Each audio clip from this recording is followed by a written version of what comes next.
Hello दोस्तों, welcome back to my channel. Friends, कैसे हैं आप लोग। फ्रेंड्स, हम लोग पढ़ रहे हैं reflection of light by the spherical mirror. Friends, ऐसे इंपॉर्टेंट टर्म्स हम पिछले वीडियो में डिस्कस कर चुके हैं, जैसे प्रिंसिपल एक्सिस क्या है, अपर्चर क्या है, फोकस क्या है, फोकल लेंथ क्या है, सेंटर ऑफ कर्वेचर क्या है, रेडियस ऑफ कर्वेचर क्या है। हम ये सब चीज़ें फ्रेंड्स पढ़ चुके हैं। अब आज हम सीखेंगे reflection by the spherical mirror. आखिर स्पेरिकल मिरर में रिफ्लेक्शन कैसे होता है। लेकिन फ्रेंड्स, रे डायग्राम बना के हम सीखेंगे, देखेंगे कहाँ पे ऑब्जेक्ट रखा हुआ है, कहाँ पे इमेज बन रही है। लेकिन उस ये सब करने से पहले फ्रेंड्स, हमें कुछ रूल्स जानना बहुत ज़रूरी है। उन रूल्स को हम जान लेते हैं, उसके बाद हम रे डायग्राम सीखते हैं। चलिए फ्रेंड, देखते हैं। पहला रूल देखते हैं। The rays of the light passing parallel to the principal axis will converge at the focus after reflection. देखिए दोस्तों, इसका क्या मतलब है। The rays of the light passing parallel to the principal axis will converge at the focus after reflection. इसका simple सा यही मतलब है फ्रेंड कि जो रेज प्रिंसिपल एक्सिस के पैरेलल आएंगी और शीशे से टकराएंगी, मतलब अगर वो प्रिंसिपल एक्सिस के पैरेलल आ रही हैं और शीशे से टकरा रही हैं, मतलब कॉनकेव या कॉन्वेक्स मिरर से टकरा रही हैं। हम कॉनकेव मिरर अभी पढ़ रहे हैं, तो कॉनकेव मिरर की बात करते हैं। वो कॉनकेव मिरर पे टकरा रही हैं, तो फ्रेंड्स वो फोकस पे ही जाएंगी रिफ्लेक्शन के बाद। This is a fixed rule. वो फोकस पे ही वो फोकस पे ही जाएंगी फ्रेंड्स। ठीक है फ्रेंड्स, चलिए यहाँ पे देखिए, वो फोकस पे ही कन्वर्ज होंगे। हम यहाँ पे रे डायग्राम से देखते हैं दोस्तों। ये देखिए दोस्तों, ये हमारा ये है कॉनकेव मिरर है, यहाँ पे ये फोकस है दोस्तों। अब देखिए यहाँ पे अगर ये रे एक आई दोस्तों, ये रे अगर आ रही है, तो क्योंकि ये पैरेलल, देखिए this is parallel to this is parallel to this, ये प्रिंसिपल एक्सिस के पैरेलल हैं, तो ये रिफ्लेक्शन के बाद फोकस से ही गुजर के जाएंगी दोस्तों। ये रिफ्लेक्शन के बाद फोकस से ही गुजर के जाएंगी दोस्तों। ठीक है, this is a fixed rule. Now rule number 2, the rays of the light passing through the focus will emerge parallel to the principal axis after reflection। अब देखिए फ्रेंड, अगर कोई रे फोकस से आ रही है, दूसरे डायग्राम से समझते हैं। देखिए दोस्तों, ये हमारा मिरर हो गया। अगर यहाँ पे फोकस है, अगर कोई रे फ्रेंड ऐसे आ रही है, ये देखिए कोई रे फ्रेंड्स फोकस से होकर के आ रही है। ठीक है, ये इंसिडेंट रे है फ्रेंड, ये आ रही है, फोकस से होकर के आ रही है। रिफ्लेक्शन यहाँ पर हुआ। अब रिफ्लेक्ट होने के बाद ये कहीं इधर उधर नहीं जाएगी, वो बिल्कुल पैरेलल हो जाएगी फ्रेंड्स। ये देखिए प्रिंसिपल एक्सिस के बिल्कुल पैरेलल हो गई। ये ऐसे आ रही थी फ्रेंड्स, फोकस से होकर गुजरी, अभी प्रिंसिपल एक्सिस के देखिए एकदम पैरेलल हो गई। ठीक है, this is a fixed rule, this is the rule number 2। Now let's move to the third rule. Third rule है फ्रेंड, देखिए, the rays of the light passing through the centre of curvature will all retrace their path after reflection. Friends, ये कह रहा है कि जो light rays centre of curvature से आएंगी, वो रिफ्लेक्शन के बाद उसी पाथ को रिट्रेस करेंगी। इसे भी हम डायग्राम से समझ लेते हैं। देखिए फ्रेंड्स, ये हमारा मिरर है, ये प्रिंसिपल एक्सिस है। यहाँ पे फ्रेंड्स ये फोकस हो गया, ये सेंटर ऑफ कर्वेचर हो गया। अगर दोस्तों कोई इंसिडेंट रे हमारी सेंटर ऑफ कर्वेचर से होते हुए आ रही है, शीशे से टकरा जाती है, ये देखिए शीशे से टकरा रही, अब फ्रेंड ये कहीं और नहीं जाएगी, ये वापस इसी पाथ को रिट्रेस करेगी। ये इसी पाथ पे वापस लौटेगी दोस्तों, इसी पाथ से होते हुए वापस लौटेगी। ठीक है दोस्तों, ये इसी पाथ पर वापस ही लौटेगी। जिस रास्ते से वो आ रही थी दोस्तों, वो उसी रास्ते पर वापस जाएगी। ये देखिए, ये आने का एरो था फ्रेंड्स, ये आई और ये वापस इसी रास्ते को रिट्रेस करते हुए गई।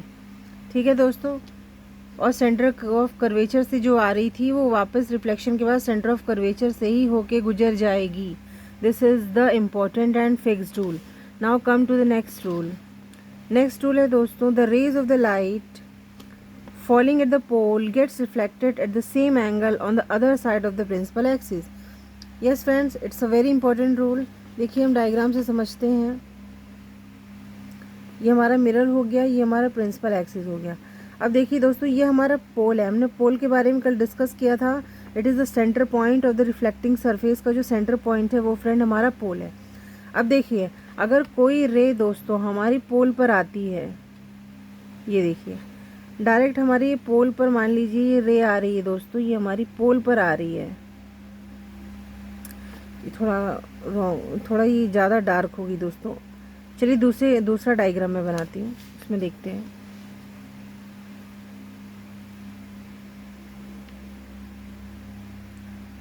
ये देखिए दोस्तों, ये एक रे है हमारी, ये पोल पर आ रही है दोस्तों,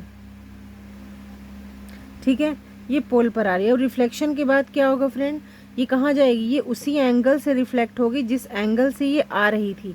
जो एंगल से दोस्तों देखिए, ये एंगल जिस एंगल पे ये आ रही है और शीशे से टकरा रही है, वो उतने ही एंगल पे रिफ्लेक्ट हो जाएगी उसे। This is angle of incidence, this is angle of reflection, ठीक है। या मैं अपने पिछले वीडियो में आप लोगों को बता चुकी हूँ एंगल ऑफ इंसिडेंस क्या होता है, एंगल ऑफ रिफ्लेक्शन क्या होता है, ये सब हम पढ़ चुके हैं, आप मेरे पिछले वीडियो में जाके देख सकते हैं, ठीक है फ्रेंड्स। तो यहाँ पे इम्पोर्टेंट 4 रूल थे रे डायग्राम के। अब हम लोग सीखेंगे दोस्तों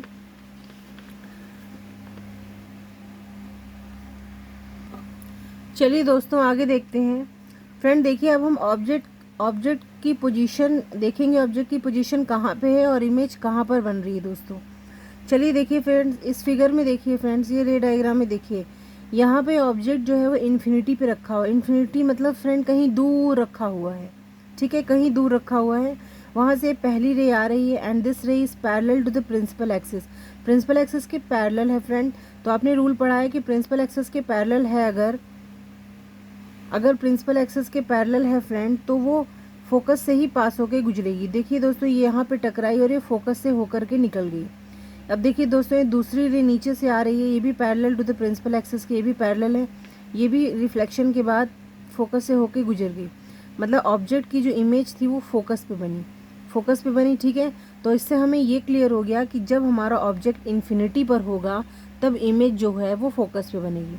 तो यहाँ पे हम देख सकते हैं ऑब्जेक्ट एट इन्फिनिटी, इमेज बनेगी कैसे, इमेज रियल होगी फ्रेंड्स, रियल होगी पॉइंट साइज, ठीक है, छोटी साइज में होगी, पॉइंट साइज होगी और फोकस पे बनेगी, ठीक है। ये जो देखिए फ्रेंड्स, ये क्या होता है, ये होता है इन्फिनिटी पे ये हमारा ऑब्जेक्ट था और ये इमेज जो है हमारी, ये इमेज के लिए है फ्रेंड्स और ये हमारी ऑब्जेक्ट के लिए है, ठीक है। इसके बारे में मैं आपको डिटेल में अभी आगे पढ़ाऊंगी, अभी आपके समझ में नहीं आएगा यू और एफ का मतलब। मैं पहले आप इतना समझिए, उसके बाद जैसे जैसे आप समझते जाएंगे आपको यू और एफ का भी मतलब बहुत अच्छे से समझ में आ जाएगा, ठीक है। साइन यहाँ पे प्लस क्यों लगाया, माइनस क्यों लगाया, प्लस कब होगा, माइनस कब होगा, ये सब कुछ मैं आपको बताऊंगी। अभी फ़िलहाल आप इतना समझिए कि जो अगर ऑब्जेक्ट इन्फिनिटी पर है तो इमेज जो है वो फोकस पे बनेगी और कैसी होगी, रियल होगी और पॉइंट साइज होगी। हम इसको फिर से एक बार रे डायग्राम से समझ लेते हैं। देखिए दोस्तों, ये हमारा मिरर है, ठीक है दोस्तों, ये हमारी प्रिंसिपल एक्सिस हो गई। अब देखिए,